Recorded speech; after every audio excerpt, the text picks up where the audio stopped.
Hello, in this video we're going to look at part 3 of the Reading and Using English paper in the Cambridge Advanced exam. Part 3 is the word formation task. It's quite a short task. The text doesn't feel as long as in some of the other parts. There are several words that you have to change into different forms to fit the sentence. So, what do you need to do? Well, because this is the Cambridge Advanced exam, things are not as simple as they were in Cambridge First. You will often find that there are either two changes that are required to make the new word, or you have a difficult internal change.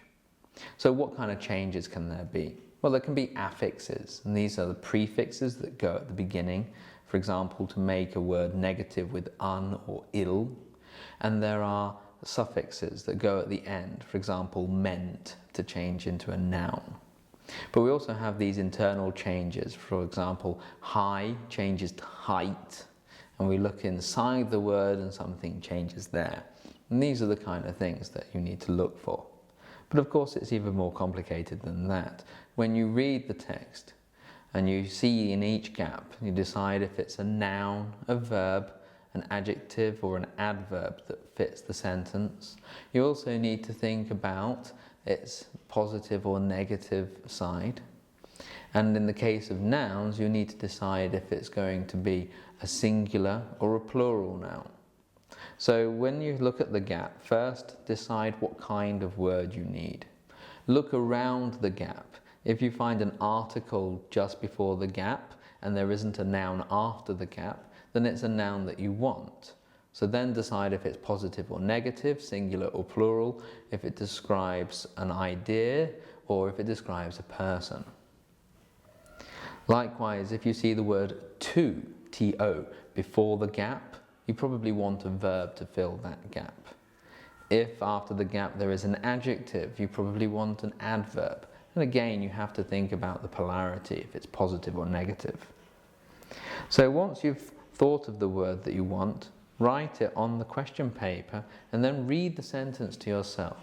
See if it sounds right. Look at the rest of the sentence.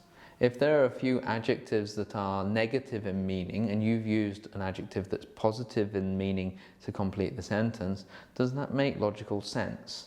Look again for the meaning in the context.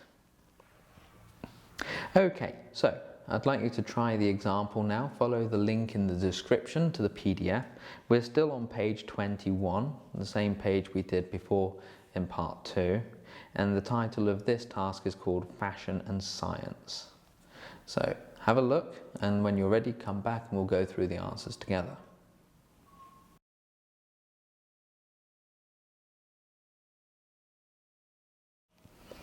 Okay. So for number 17, we're looking for a noun because we have a. It's considered to be a something. And from pursue, we have quite an irregular transformation from pursue to pursuit. Then for number 18, we need an adjective. Now if we look at the context, we have the words frivolous and impulsive. And these are certainly not really connected in meaning to predict. You can't predict something that is impulsive. So we obviously need a negative adjective. So from predict we get the answer for 18 of unpredictable. For number 19, we want a noun. We have the word some before the gap, so we know that it's a plural noun. And after the gap it says might like to admit. Objects and ideas don't admit things really. So we obviously want a person. So from enthuse we want enthusiasts. That's the plural noun for the people. And then for number 20 we need a verb. We have in order to something. So we need that verb from distinct. So here we have quite a major internal change. From distinct we get distinguish.